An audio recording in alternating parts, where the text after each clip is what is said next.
So I'm going to engrave on a 20-ounce Yeti Rambler mug. So the first step is obviously mounting the mug onto the engraver. So from the 3 pulleys, there's one for the 10, the 16 and the 20, and the 30. So if we take the 20-ounce adapter,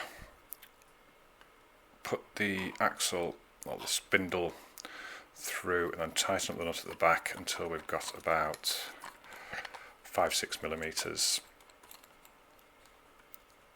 on the front, and then use one of the other parts from the jig kit, so one of the cones or one of the cups, and just screw that on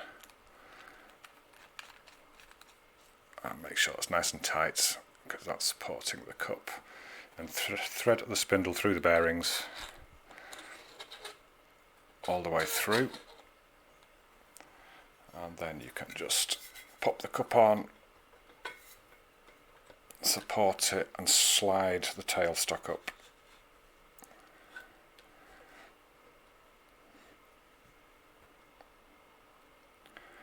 Once the tailstock's up, tighten the locking nut down at the bottom, release the lock nut on the quill, give that a couple of turns just to support it, and then tighten the lock nut up nice and tight, because that keeps it all in line.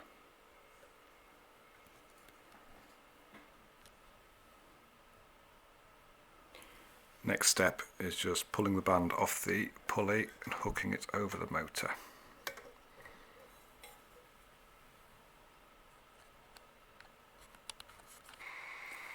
Next step is powering the laser up and getting everything lined up. So if the laser's powered up, start the Neje software and the laser engraver should start its homing process.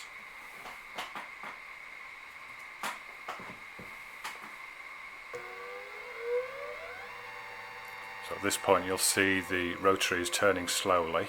Move the arm back and trip the homing switch, then it's all set to go. Once you've done the homing, you can then line the laser up. So move the rotary so it's parallel to the arm, and you can manually move the arm backwards and forwards to ensure the laser is at the highest point. And obviously focusing at that point is quite easy as well.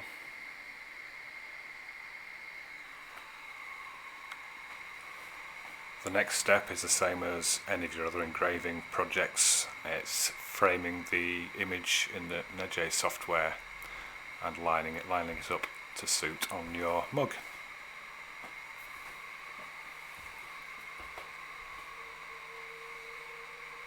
So I'm just going to set that to my centre point that I want, which is between the 2 logos on the mug. Check the focus,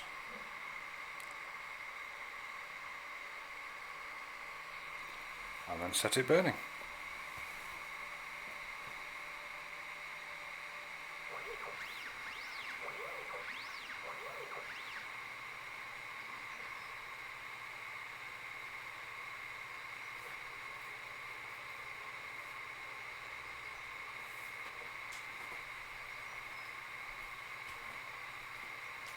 This may take a while. The pulleys can also be nested. So for instance, the bottom of that cup is a smaller diameter than the top. So if I put a pulley that's closer to the diameter of the bottom of it, and then the pulley we've just used to mount the cup, again leave 5 or 6 millimeters exposed.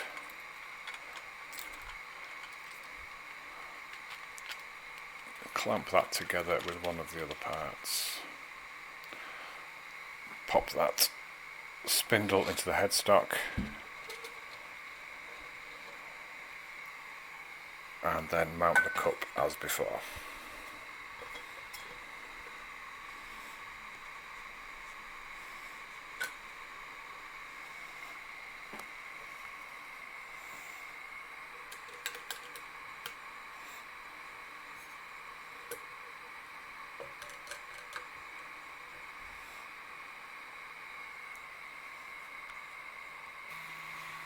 pull the band over the pulley, and this time we can shift the whole rotary underneath the laser a bit more because we need to be towards the bottom of the cup and it's quite long. Once mounted, then it can be framed and burned as before.